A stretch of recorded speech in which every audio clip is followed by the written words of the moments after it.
شهر رمضان الذي انزل فيه القرآن۔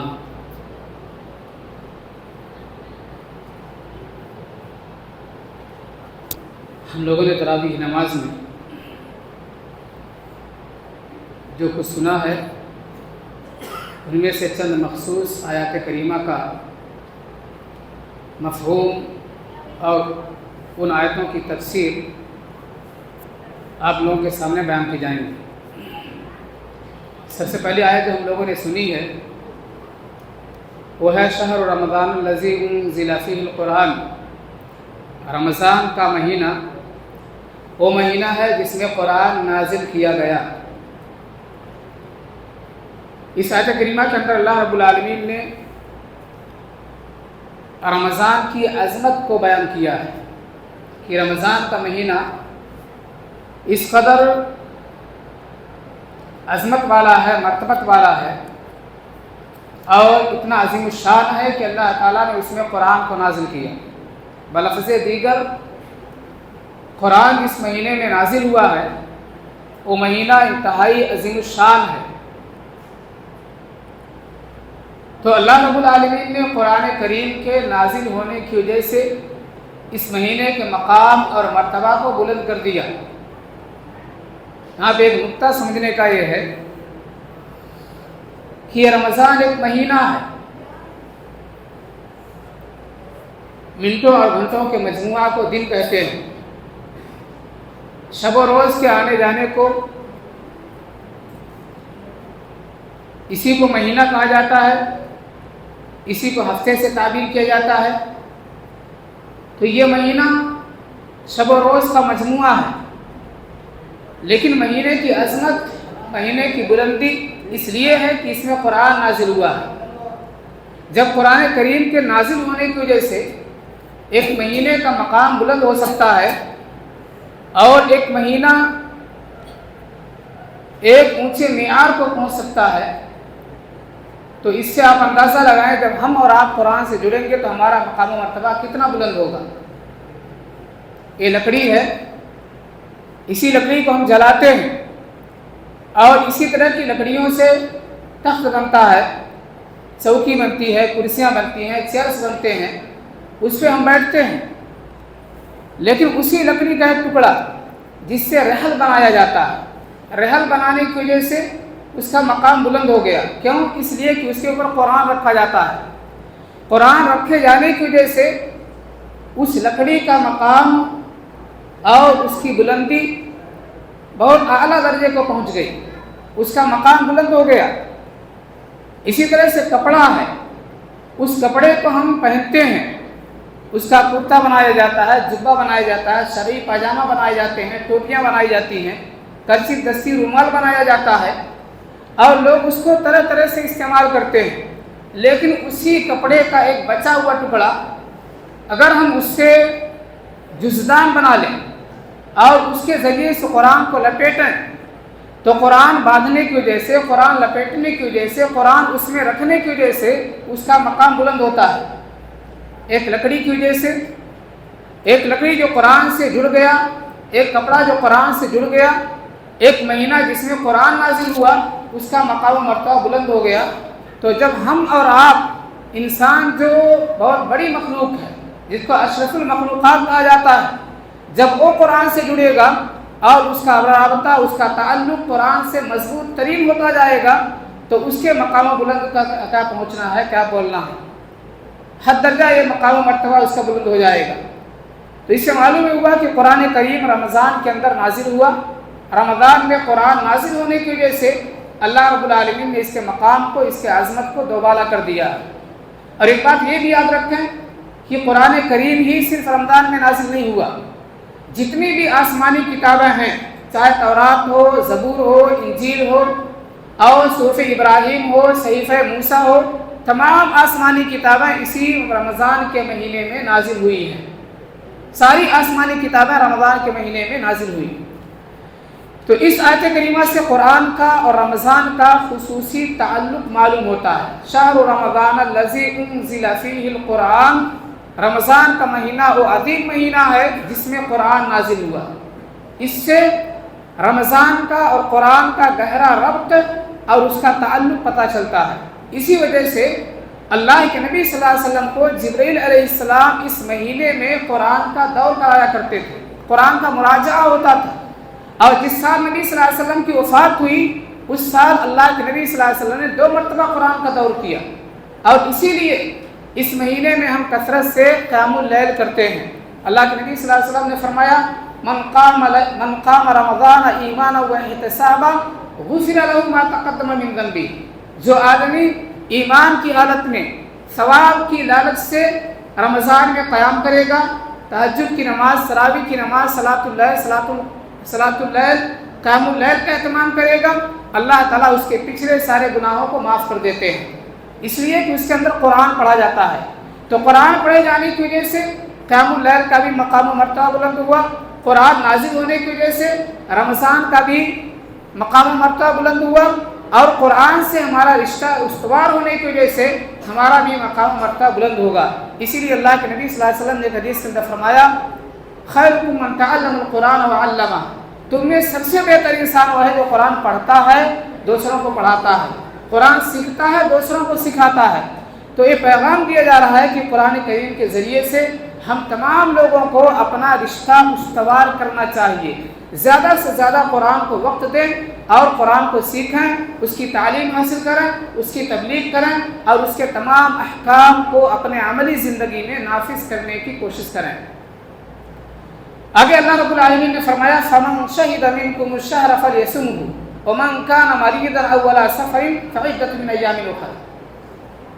یہ دوسرا حکم اللہ تعالیٰ نے ارشاد فرمایا تم میں سے جس آدمی کو بھی رمضان کا مہینہ مل جائے اس کو چاہیے رمضان کے روزے رکھے۔ تو رمضان کا جو روزہ ہے یہ فرض ہے، ہر مسلمان کے اوپر رمضان کا روزہ رکھنا فرض ہے۔ اس سے پہلے یہ بات عرض کی گئی تھی کہ اسلام کے ارکان 5 ہیں، انہی ارکان میں سے ایک اہم رکن ہے صوم رمضان، رمضان کے روزے رکھنا۔ اگر کوئی آدمی رمضان کا روزہ نہیں رکھتا، اس کا انکاری ہے، تو ایسی صورت میں اسلام کے دائرے سے خارج ہو جائے گا۔ تو رمضان کا مہینہ پانے والا ہر انسان، ہر مسلمان کے لیے ضروری ہے کہ رمضان کے روزوں کا اہتمام کرے۔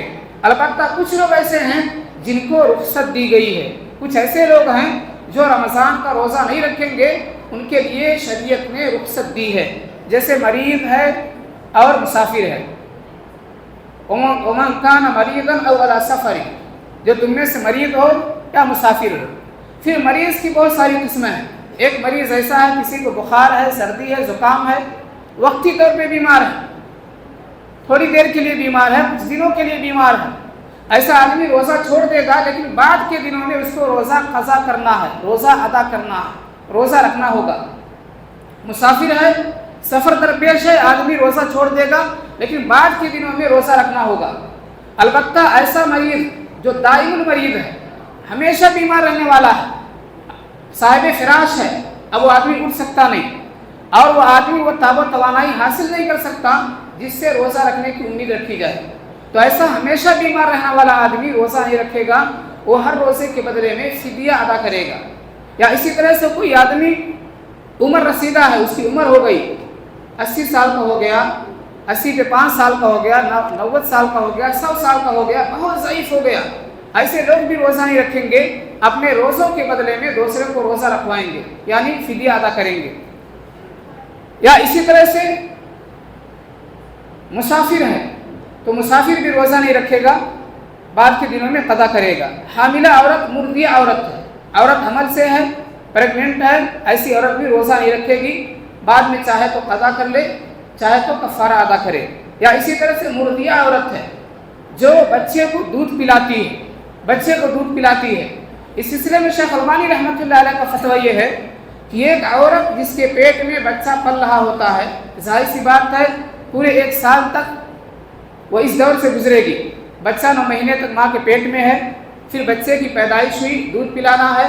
اس طریقے سے جو رمضان کا مہینہ گزر گیا اس حالت میں وہ پیٹ سے تھی، حاملہ تھی، بعد میں آنے والا رمضان ان ایام میں وہ عورت دودھ پلانے کی عمر کو پہنچے گی، یعنی اس کی بچی یا بچہ دودھ پی رہا ہوگا، تو ایسی صورت میں وہ کب روزہ رکھے گی؟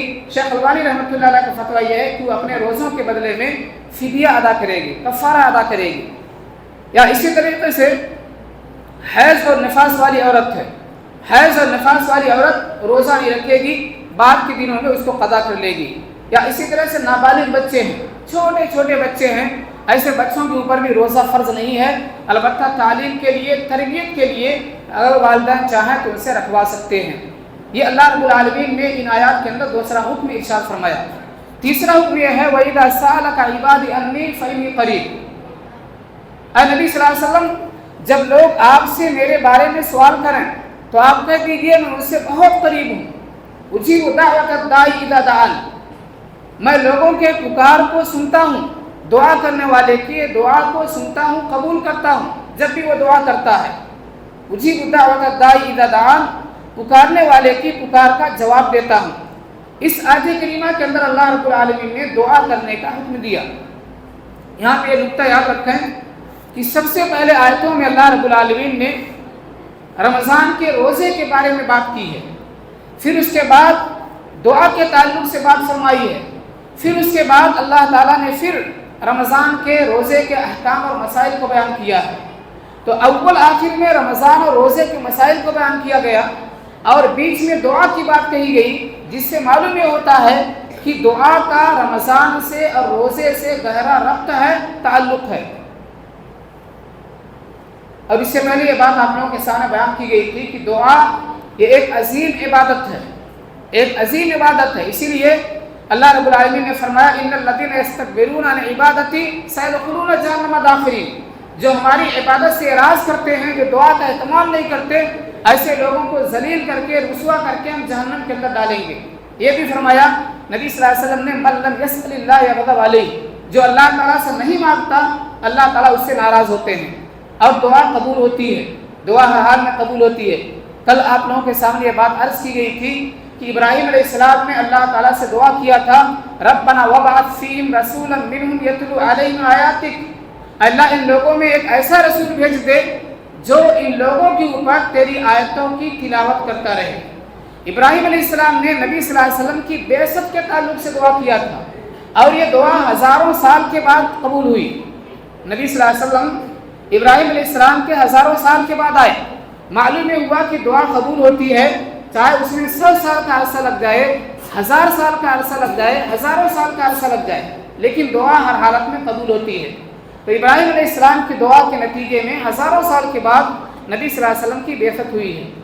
دوسری بات یہ بھی کہی گئی تھی، وہ بات دوبارہ آپ لوگوں کے سامنے بیان کی جا رہی ہے کہ درود میں جو ابراہیم علیہ السلام کا نام ہے وہ اس لیے ہے کہ ابراہیم علیہ السلام نے دعا کیا تھا، ابراہیم علیہ السلام نے اللہ تعالیٰ سے دعا کیا تھا وَجْعَلْ لِي لِسَانَ صِدْقٍ فِي الْآخِرِينَ، اے اللہ میرے نام کو بعد کے لوگوں میں باقی رکھ، قائم رکھ، میرا چرچا، میری شہرت، میرا نام ہمیشہ دنیا کے اندر قائم فرما دے، جب تک لوگ رہیں گے ہمارا نام باقی رہے۔ یہ ابراہیم علیہ السلام نے اللہ تعالیٰ سے دعا کیا تھا۔ تو دعا کے نتیجے میں ابراہیم علیہ السلام کے نام کو درود شریف میں نبی صلی اللہ علیہ وسلم کے نام کے ساتھ جوڑ دیا گیا۔ اسی لیے ہم کہتے ہیں اللہم صلی علی محمد وعلی آل محمد کما صلیت علی ابراہیم وعلی آل ابراہیم۔ حالانکہ دوسرے بھی نبی ہیں، موسیٰ علیہ السلام ایک نبی ہیں اور بڑے طاقت قوت والے نبی ہیں، اور آزمائش جیسے نبی صلی اللہ علیہ وسلم کی آزمائش ہوئی ہے، ابراہیم علیہ السلام کی آزمائش ہوئی ہے، اور موسیٰ علیہ السلام کی آزمائش بھی ویسے ہوئی ہے۔ اگر ابراہیم علیہ السلام آگ کے اندر ڈالے گئے ہیں تو موسیٰ علیہ السلام پیدا ہونے کے بعد ہی پانی کے اندر ڈال دیے گئے ہیں، یہ بھی آزمائش کے دور سے گزرے ہیں، لیکن محض آزمائش کے دور سے گزرنے کی وجہ سے ان کو یہ مقام نہیں ملا۔ یا ابراہیم علیہ السلام اللہ کے خلیل تھے، محض خلیل ہونے کی وجہ سے ان کو یہ مقام نہیں ملا، انہوں نے اللہ تعالیٰ سے مانگا، اللہ تعالیٰ سے دعا کیا اللہ میرے نام کو باقی رکھنا، یہ خواہش انہوں نے ظاہر کی، دعا کیا۔ اللہ رب العالمین نے اس دعا کے نتیجے میں درود میں نبی صلی اللہ علیہ وسلم کے نام کے ساتھ، محمد صلی اللہ علیہ وسلم کے نام کے ساتھ ابراہیم کا نام جوڑ دیا، کما صلیت علی ابراہیم وعلی آل ابراہیم انک حمید مجید۔ آیتوں میں آخر میں اللہ تعالیٰ نے فرمایا احل لکم لیلۃ الصیام الرفث الی نسائکم، اے لوگوں تمہارے لیے روزوں کی راتوں میں تمہارے بیویوں سے ہم بستری کرنا جائز ہے، حلال ہے۔